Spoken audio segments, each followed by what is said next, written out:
सबको लगा कि अब सब खत्म हो गया है, लेकिन सूपिंग ने पीछे मुड़कर देखा और धीमी आवाज में पूछा, डिड यू अंडरस्टैंड? क्यों? मुझे तुम्हारी कोई आंसर सुनाई नहीं दे रही। उसका चेहरा ठंडा था, डरावना और हद से ज्यादा इम्पेशेंट, जैसे सीधा थ्रेट दे रहा हो। युएन शन ने तनाव भरे चेहरे के साथ कहा, ऑफ कोर्स, उस हालात में भला कौन ऑब्जेक्ट करने की हिम्मत करता। इसके बाद सूपिंग ड्रैगन पर सवार हुआ और सीधे 9th हेवन की ओर उड़ गया। उस ड्रैगन के पास विंग्स नहीं थे, लेकिन जिस तरह वो आसमान में शूट हुआ वो किसी रॉकेट से कम नहीं था। उसकी जोरदार उड़ान से आसपास खड़े लोग उड़ते उड़ते बिखर गए। सब बस खड़े रह गए, देखते हुए कि मास्टर और सर्वेंट धीरे धीरे बादलों के पीछे गायब हो गए। एक इंसान और एक बीस्ट ऊंचाइयों में उड़ चुके थे। यूएन फैमिली की विजन वहीं तक सीमित थी। उसी पल inheritance skill dragon transformation activate हुई। बाहर की गोल्डन लेयर धीरे धीरे गायब होने लगी और हवा में घुल गई। अब वहां न कोई ब्लैक डॉग था, न वही पुरानी शक्ल। उसकी जगह एक स्मूथ सॉफ्ट गोल्डन फर दिखाई दिया। सिर्फ पीठ का हिस्सा ब्लैक था। डार्क हाउंड के सिर पर 2 बड़े हॉर्न उग आए, बफलो हॉर्न्स जैसे।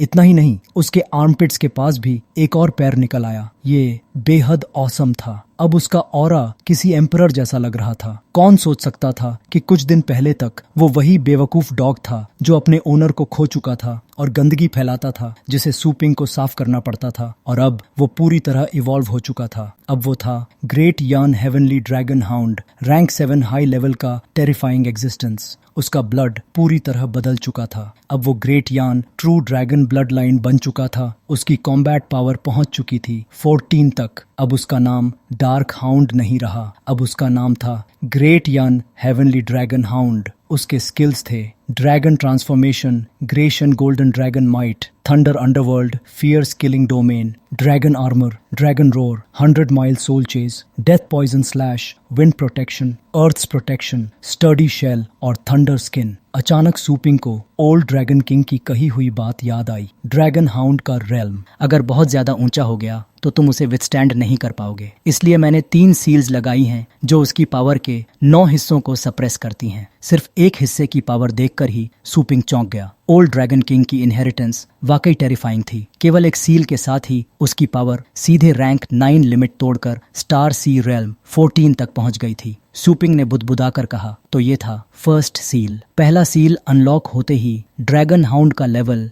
वॉइड मूवमेंट रेल्म तक पहुंच जाएगा कॉम्बैट पावर के साथ। दूसरा सील खोलने पर वो पहुंचेगा हेवनली फेट रेल्म। और आखिरी सील सीधे लेजेंडरी लेवल को तोड़ते हुए स्टार स्काई रेल्म में एंट्री करेगा, यहाँ तक कि लेजेंडरी रेल्म से भी ऊपर। तभी तो इस इनहेरिटेंस को इतना खतरनाक माना जाता था। सील्ड, उसने कहा। बिल्कुल सही, ये सील्स तभी ओपन होंगी जब तुम ड्रैगन हाउंड को कंप्लीटली सबड्यू कर सकोगे। यह सुनते ही उसे समझ आ गया कि आगे का रास्ता बहुत बड़ा होने वाला है। ओल्ड ड्रैगन किंग थोड़ा बायस्ड जरूर था, लेकिन काफी थॉटफुल भी था। यह सुनकर सूपिंग ने झुककर सीनियर को धन्यवाद दिया। जाओ, मेरा समय अब खत्म हो रहा है, अपना ख्याल रखना। सूपिंग ने गोल्डन डॉग को वापस स्पेस में भेज दिया और फिर भारी मन से स्टोर की ओर लौट आया। जैसे ही वह पहुंचा, उसकी मुलाकात टोंग रायन से हुई, जो उसका इंतजार कर रही थी। तुम आखिरकार वापस आ ही गए, यह कहते हुए उसने सीधे सूपिंग को एक लेटर पकड़ा दिया। यह लेटर कॉन्टिनेंट की ब्रांच से आया था। सूपिंग थोड़ा हैरान हुआ। उसे समझ नहीं आ रहा था कि यह किस बारे में है। बाहर से देखने पर यह किसी इनविटेशन जैसा लग रहा था, लेकिन यह वेडिंग इनविटेशन नहीं हो सकता था, क्योंकि इनविटेशन का आउटर कवर काला था।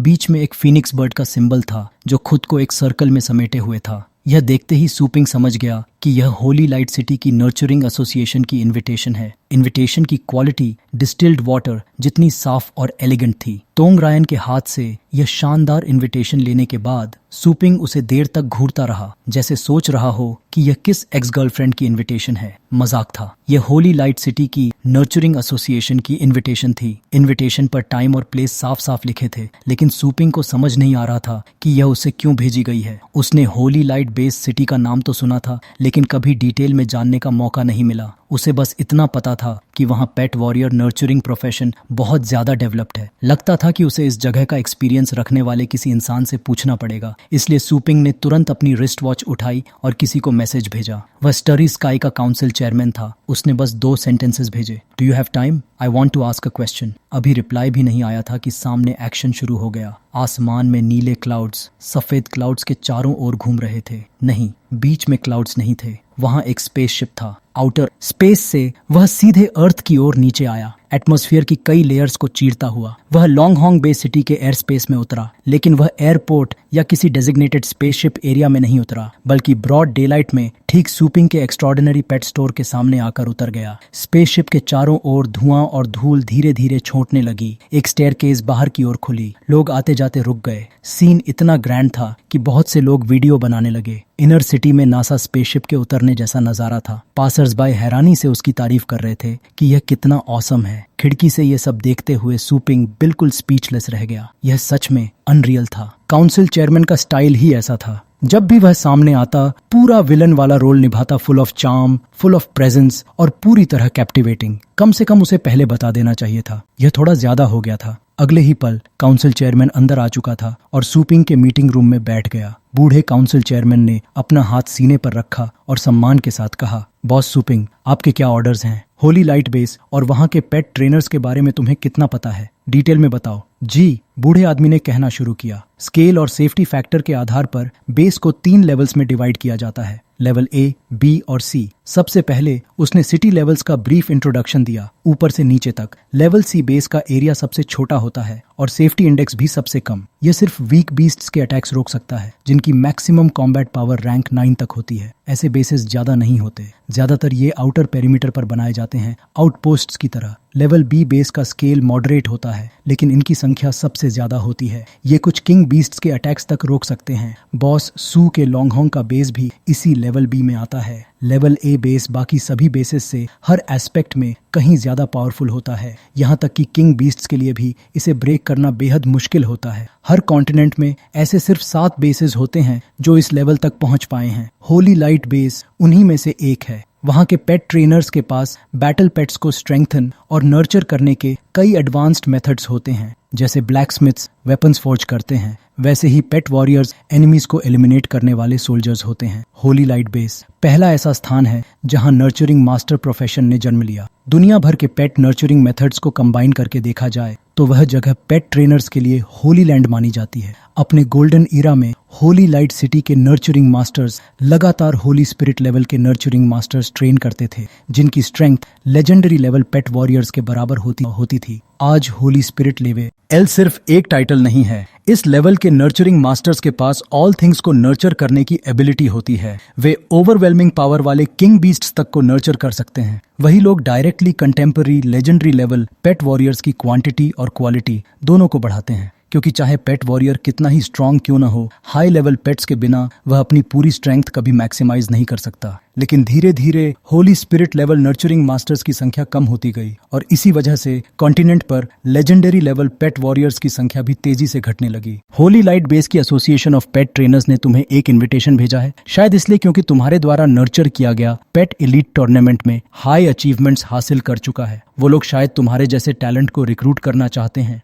बूढ़े आदमी से ये जानकारी सुनने के बाद सूपिंग चुप हो गया। वह ठुड्डी खुजलाते हुए सोचने लगा, हालांकि मेरी कॉम्बैट पावर लेजेंडरी लेवल तक पहुंच चुकी है, लेकिन पेट नर्चरिंग पूरी तरह सिस्टम की पावर पर डिपेंड करती है। अगर कभी सिस्टम में एरर आ गया तो, अगर किसी दिन स्टोर सस्पेंड हो गया तो मुझे इस अपॉर्चुनिटी को पकड़ना ही होगा, ताकि फ्यूचर में मैं सेल्फ रिलायंट बन सकूं। फिर सूपिंग ने पलटकर बूढ़े आदमी से पूछा, मैं वहां कैसे पहुंचूं? काउंसिल चेयरमैन ने गंभीर चेहरा बनाते हुए कहा, मैं अभी तुम्हें अर्थ के पास ऑर्बिट में लॉन्च कराने की अरेंजमेंट कर देता हूँ। 1 घंटे के अंदर तुम वहां पहुंच जाओगे। सूपिंग ने कहा, क्या ये थोड़ा ज्यादा ऑस्टेंटेशियस नहीं हो गया? बूढ़े आदमी ने आंखें बंद करते हुए जवाब दिया, तुम्हारी करंट आइडेंटिटी लेजेंडरी लेवल की है, ऐसे में तुम्हें हाईएस्ट लेवल रिसेप्शन ही मिलेगा, तभी तो सब लोग तुम्हारा स्टाइल देखने आएंगे। ये कहते हुए वह अपनी वॉच दबाने लगा। सूपिंग ने मन ही मन सोचा, मैं वहां सीखने जा रहा हूँ, पैंडा बनने नहीं जिसके चारों तरफ ढेर सारे लोग घिरे रहें। फिर उसने बूढ़े आदमी से पूछा, क्या कोई हम्बल तरीका नहीं है?